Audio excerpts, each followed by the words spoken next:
Welcome back to another episode of That's Business. Today's guest, JB Banks, is an experienced and innovative business professional who provides a range of services from personal assisting to event planning, brand development, and marketing assistance.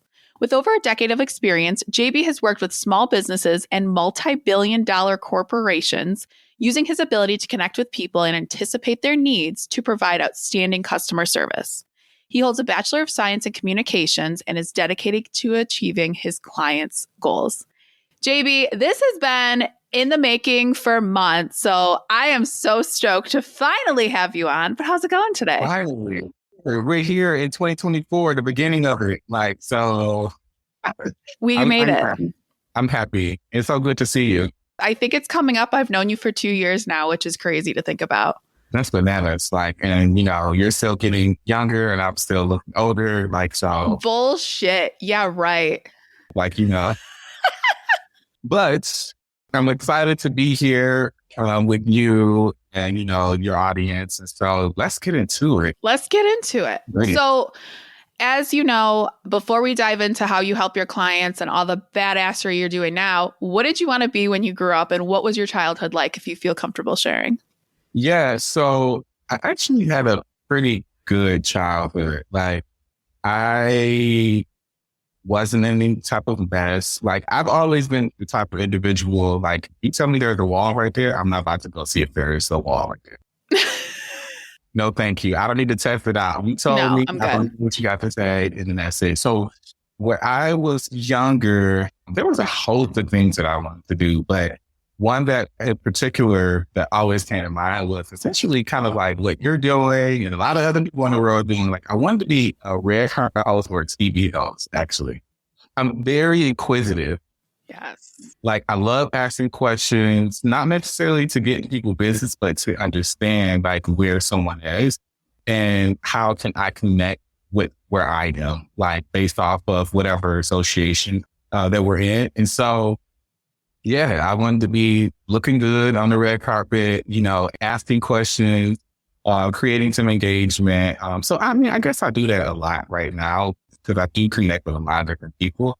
But yeah, that's what I wanted to do.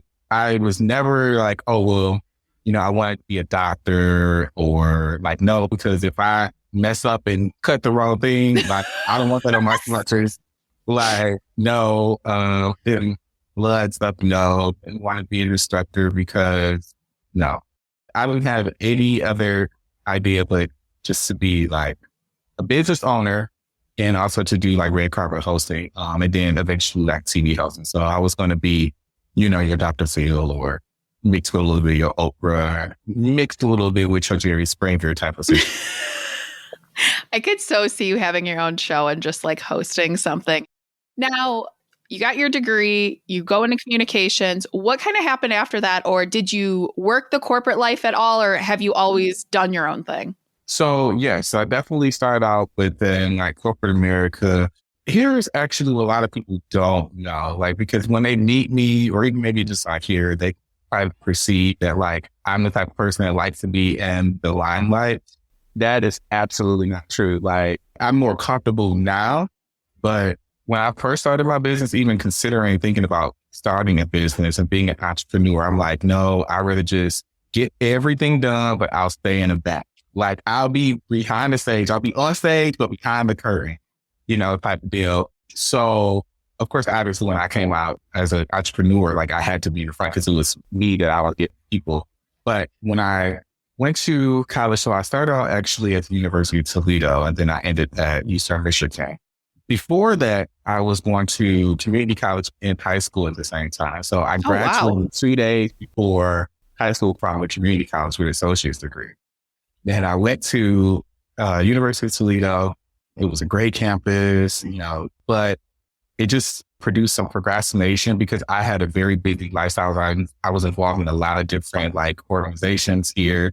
I stayed busy. And so I went there, I wasn't doing well. And so I'm coming back, going to Eastern. I was going to go to Michigan, but they wanted to take some of my credits and I was not about to have that. No. Yeah, no, I worked too hard. I missed out on parties, events, sport hours, things like that. So after that, I went to corporate America. I was in the insurance industry, actually. I didn't know that. Yeah.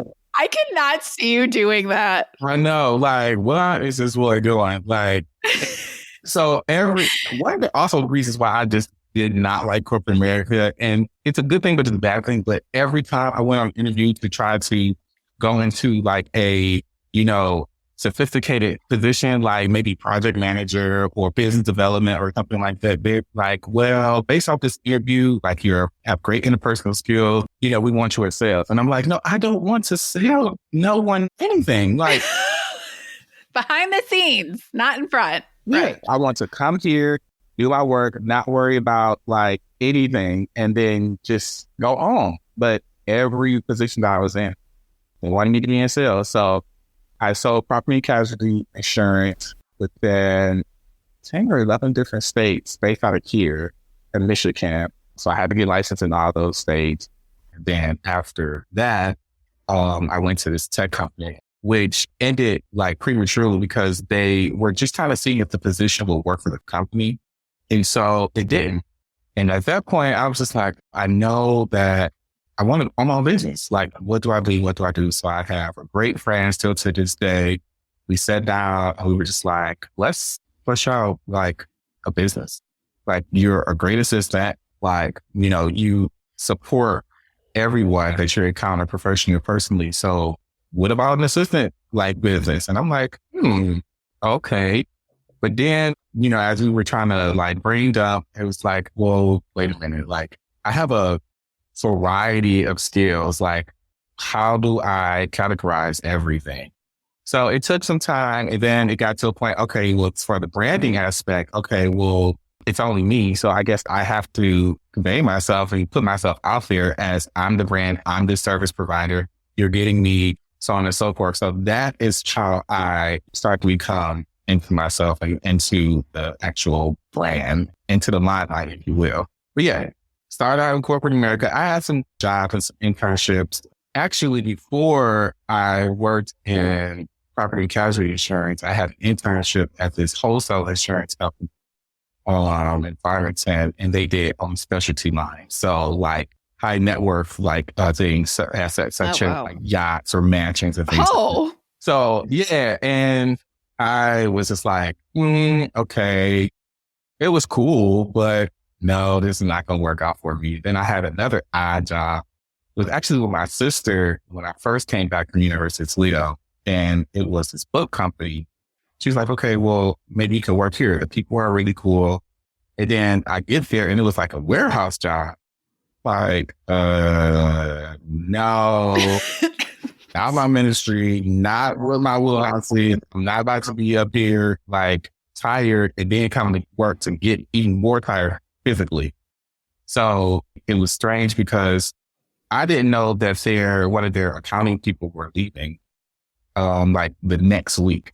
And so, I explained to them, I walked there literally and 5 seconds later, like literally I was like, this is really just not for me. not the vibe. Sorry. I'm sorry I wasted your time, and I really was actually thinking, I'm sorry I wasted my time driving up here. Like, I'm still in college. I don't have no gas money to be wasting. Like, No. Who does? And so I was like, I'm really more of like an administration type of person, organized. And this is not what I set out for. So thank you so much. From that point, the person that was leading her assistant needed some help that day. And so then it just kind of went from there. I actually ended up becoming her boss, which she hated. What? So she was the key account person, like number 2. Like, she's like the specialist. And I guess based off of like me and men already in college and already having a degree, and then also having just like some type of experience volunteering, they just like, and you're just on it. So we want to put you in that position. We need someone immediately. So that was the time. That was my first time I actually ever technically managed someone. So I had to do their timestamp, approve their payroll. And what my position was like in their accounting. So I had to go to their like 5 different locations. And it was a full circle moment because I told you that I graduated from WC3 before high school. So this book company actually was the only book company WC3 hired as their book provider. Mm-hmm. And so it was full circle because I went there. Now I'm literally giving you guys books, like doing their buybacks, all of that.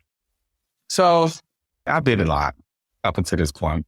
Something you brought up, especially that's interesting, is because you've had a personality, you should be in sales. And I feel like a lot of people took that early in their careers, and especially for what I do. But people don't realize like you have to have interpersonal skills to be a project manager. And that makes you great of having your own business helping. And you have to have great communication, whether you're coordinating for a red carpet event or this event. Like you have to be such a good communicator. Yeah. And that's why I hate and try not to get on a tangent about just because you have a good personality, you should be in sales, because you shouldn't. Yeah. And that's like the whole difference there. Because I did totally judge and think you were in sales or like some type of like consulting role like that when I met you. Because you were cracking me up. Like JB's one of those that you like will make friends with the wall. Like your girl's social here and you make me look quiet. So that's why I love you. That's crazy. You thought it was sales? Like I never knew that. No. It was just like some type of either like, I definitely got that you owned your own business, but something that I thought you would do like out there selling yourself, your services. And you have to do that as an entrepreneur. But I was very shocked that you were more of a behind the scenes coordinator, but it makes sense because you have to be great. You have to be organized. You have to be a good communicator. Like you have to have all those skill sets and you're selling your client. So it's a selling job, just different product. Yeah, it's definitely that. And our biggest pillar for my business with your JB is that like I become another you. So like once we're onboarded, it's really like I'm becoming Angela, although you see JB. I believe in you never wasting time twice again. And so at the end of the day, if you brought me and you trusted me to be in this position to, represent you, like I need to do my absolute best to embody how you would show up. Like I'm just secondary. Right. No sales here, because I really don't want to be sold with anything. I want you to introduce me to you and then let me figure it out. Right. Because you offer such a variety of services, Yeah. I want you to talk about, do you have a favorite client you've worked with or success story you've had? Or I guess, and you can answer any plethora of my 20 questions, but what makes you unique or how do you really help either small business owners, individuals? Like, why are you different than the next person or your competition? Yeah. So I actually do not have a favorite client. Okay. Or brand that I've worked with because everyone has been unique and it's allowed me to grow as a professional and just personally. So I would actually have to say, I feel like I sound like a parent. Every one of my clients I like all of them. are my favorite. Like no one is, higher or lower.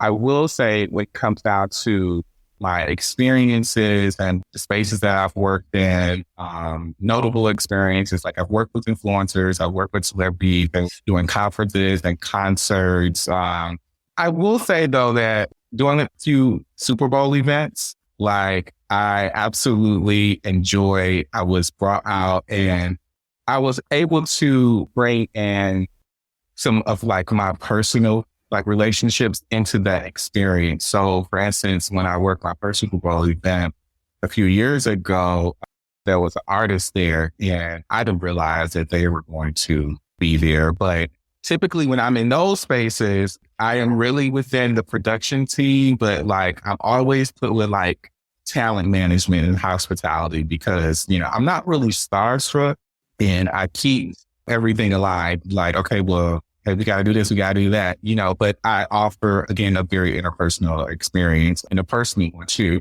I should say, because I want everyone to be, warm and calm because people on that level, on the commercial level, like they deal with so many people. They just want someone human, right? Yeah. So I bring that and long story short, I was with this artist and I knew that my best friend loved this artist. And so I was just like, is it unprofessional for me to ask, for an autograph. First of all, I'm not an autograph person. Like, I'm not about to get your autograph because Right. I'm just not like that. So then I was just like, can you take a video or something, because we were talking as we were walking, and he's like, no video, just FaceTime. And I was just like, I don't know. Like, people don't be asking their FaceTime like that. So he ended up answering, my best friend ended up answering the FaceTime. He was like, whoa. Like, so that experience was great because I felt like I was able to give back to other personal relationships that I have working where I was. Like, it was great for me to be doing the Super Bowl event for building my portfolio, but I brought someone along with me. So that was pretty cool. That's one of my most memorable items. Then, of course, like I, worked with other, notable organizations like the United States Black Chamber of Commerce, like they call me out of DC. And sometimes I forget a lot of what I've done because I've done a lot, but. Yeah, you've done a thing or two. Right. No big deal. And how have these opportunities presented themselves? I mean, you are someone, like we talked about, you are very social. Like, this is why I feel like you and I clicked like so much when we first met. But how have these opportunities, like, the freaking Super Bowl or all these, like, just getting casually flown out to DC, it's fine. But what would you say has like amounted to the success of you just getting these awesome opportunities? I would definitely say like staying humble and just staying true to yourself. Like, I operate with integrity, and that's one of the things that I bring to my business and I offer like anyone, like whether it's a small brand or individual wanting to become a brand, or if it is, a celebrity that's having a conference or a concert, like it's, operating with full integrity and being humble, and staying like inquisitive and curious to learn and not putting yourself on like a pedestal ever. And so I think that humbleness allows me to continue to like climb. And I do feel like I am not greater than anyone that I surround myself with. So even if you aren't, at your best in life, I feel like the energy that I bring, now that you're around me, you're pretty great. You're a big deal.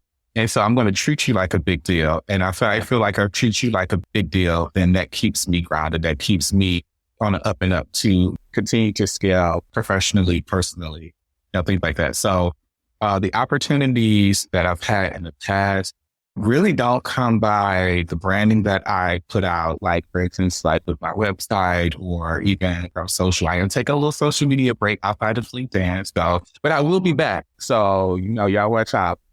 Okay. But it's really word of mouth and spaces that I've shown up to, whether I was starting out and I did some work pro bono, like there was this conference in Atlanta. I was like, I just want to be a part because I knew who was on the roster. And I was just like, okay, well, let me offer my services. Then that job turned into, a paid gig. And then me following up like, hey, I met you here. Follow up is very, very important. I know the most executing like point that you just don't want to miss. It's a target you don't want to miss in the professional world.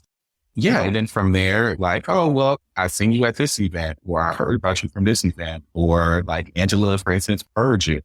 So a lot of my clientele and a lot of the opportunities is just word of mouth. Well, in the follow-up, it's so important too for what you do is like, oh, someone needs help with this event or someone needs this, like JB, got you. Like referrals are so key for that in any business without having to be the slimy sales and the push the social media because it's such a full-time job as we know. But that's what I like about you, and I really connected with you. I feel like I don't know. I'm like, you're so confident. You're just out of the box when it comes down to building relationships with people. And you talk about me, but like, I see you in action. There are a few things that I'm debating in my mind when it comes down to, building rapport. And also I'm like, okay, at least let me introduce myself and, so on and so forth. But you like, no, we ain't got no time to waste. Can I get your number real quick? And then, this is what I do. And I'm like, yeah, this girl's a beast. Like, thank you. You know what? At the end of the day, God made everyone unique, and that's her skill set. And I don't know if I'm be as confident as that, but my therapist will be so thrilled to hear this. So I will tell him this later. So thank you.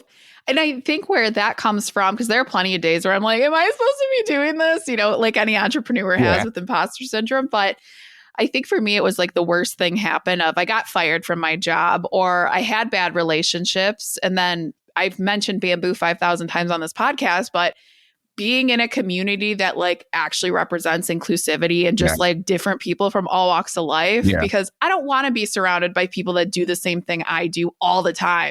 And I think just having so many conversations with people is like, we all have the same vibe and the same concerns and the same worries. And it's like, okay, I'm just going to break that barrier and like, let's get over the awkwardness. Like, you know, networking is so weird. Like, how do you weasel yourself in a conversation or do that? But having awesome people like Amanda Sweet, who introduced us, just like having that connection piece or just like, hey, you two are the same vibe. It doesn't always work. I mean, there's been a few times where people are like, can I listen to your podcast first?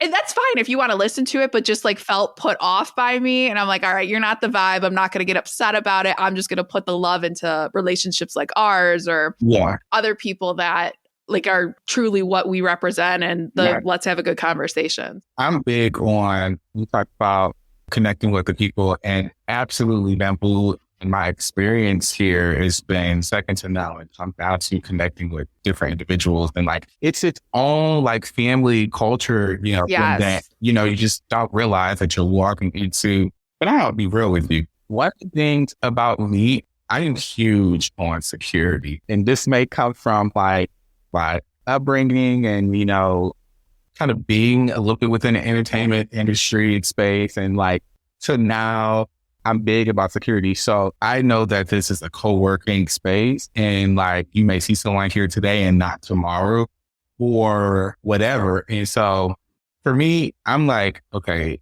who are you? How many times I've seen you, you know, because I'm not about to be sit up here and then the killer is walking past me and I don't know. Let me figure out. So, you know, there's some really underground, like, you know, it's just when it comes down to, you know, looking at people like, okay, now like, let me watch out.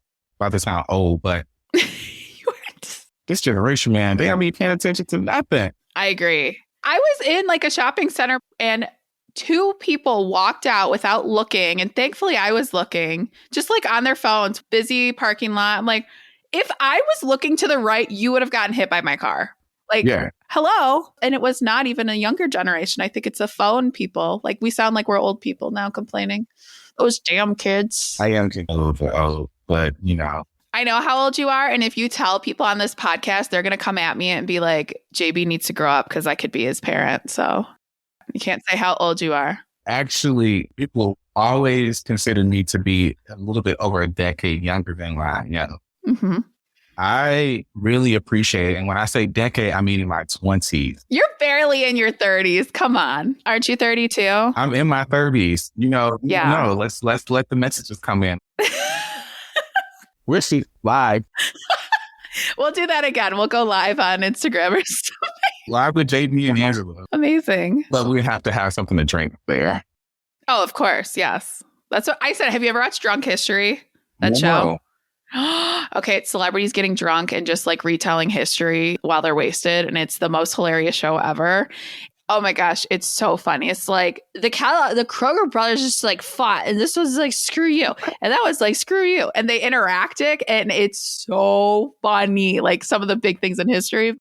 I said we should do like a drunk podcast. Like you have to drink every time we come on and we pick a topic and it's live. And I think it'd be so much fun. I wouldn't necessarily mind that being a live situation. Yes, a live situation. Yes. You know, we'll have our mics or whatever, but then we'll have our drinks, 3 or 4 people, and then we're just going for it, you know? Yes. Because there's so many different things that we all experience. And I mean, I know that you can't tell your story all in one time, you know, just like, you know, I can't. It would be fun. I'm down for it. Amazing. You heard it here first. Thank you with JB. Now, where's your business going this year? Or what are some big plans you have?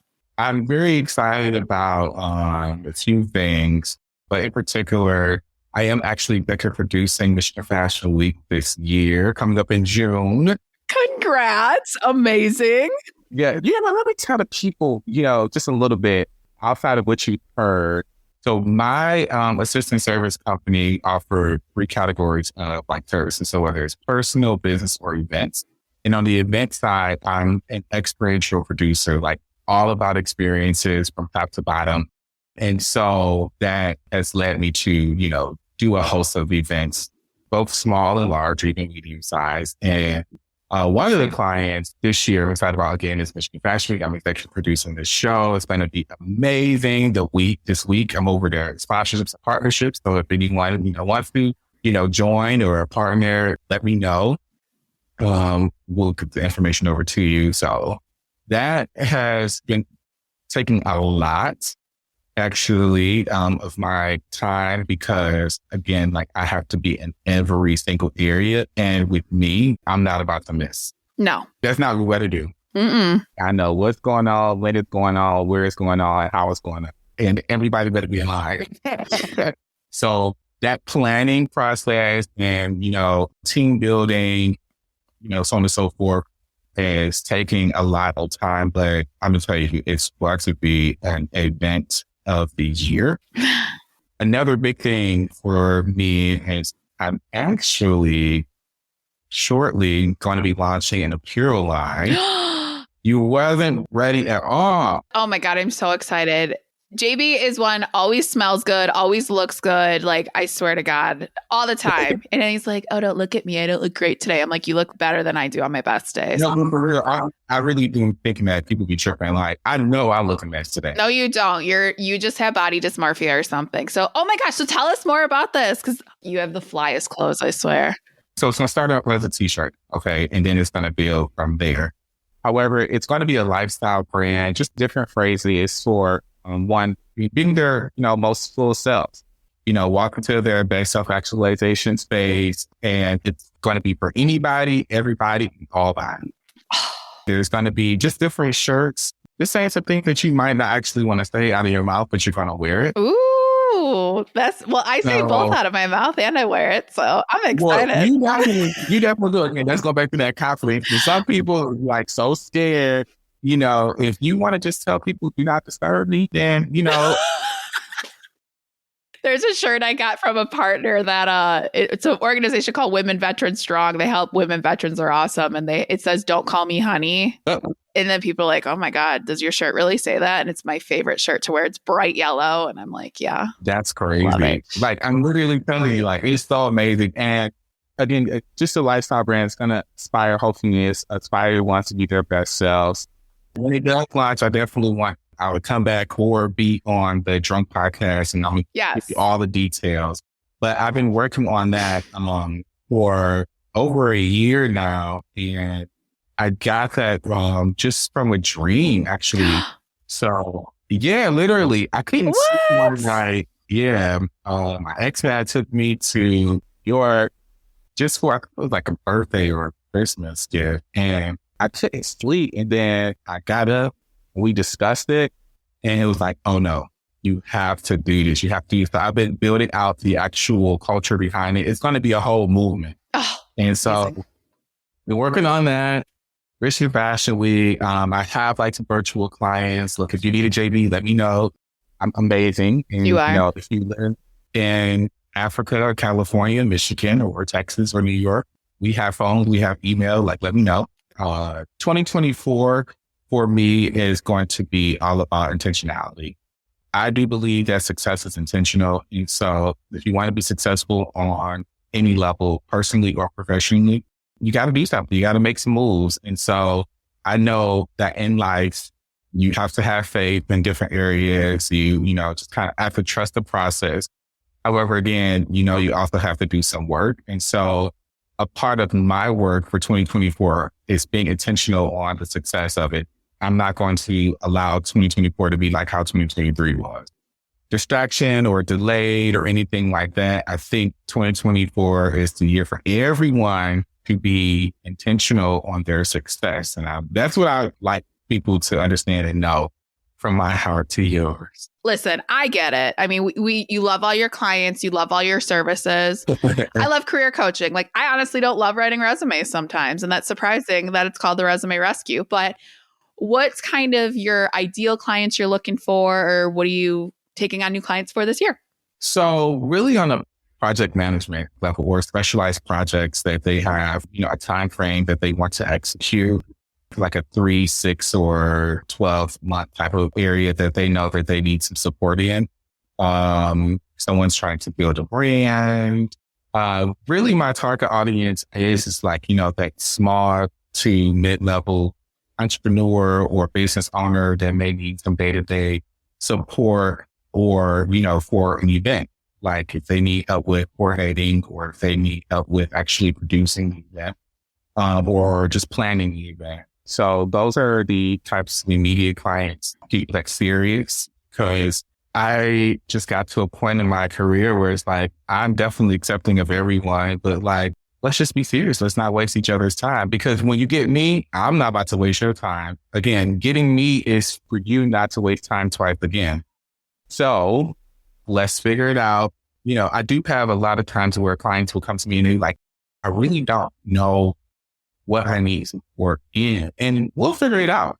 I'm not above that where you are, just coming to me and saying like, I know I need help, I just don't really know. So we'll flush out and really explore those areas to what makes sense to you. A lot of people have reservation when it comes down to support for a number of reasons. One could be including time, another could be financial, so on and so forth. But I'm the type of individual that like, I was raised as like, okay, well, be a help to people. And so if you come to me, let's explore what you need. We can tailor everything to you and then we'll just go from there. But know that we're going to execute. I'm going to execute. I'm going to be there every step of the way. You might be annoyed at me because I'm going to be following up with you. Like, did you just do this? Like, I just do that in general. Real quickly, my friend from college is getting married and I'm going to be a bridesman. Bridesman, yes. And I was joking with them. I was like, you know what? We should probably do like a half suit, half dress and really show out on it.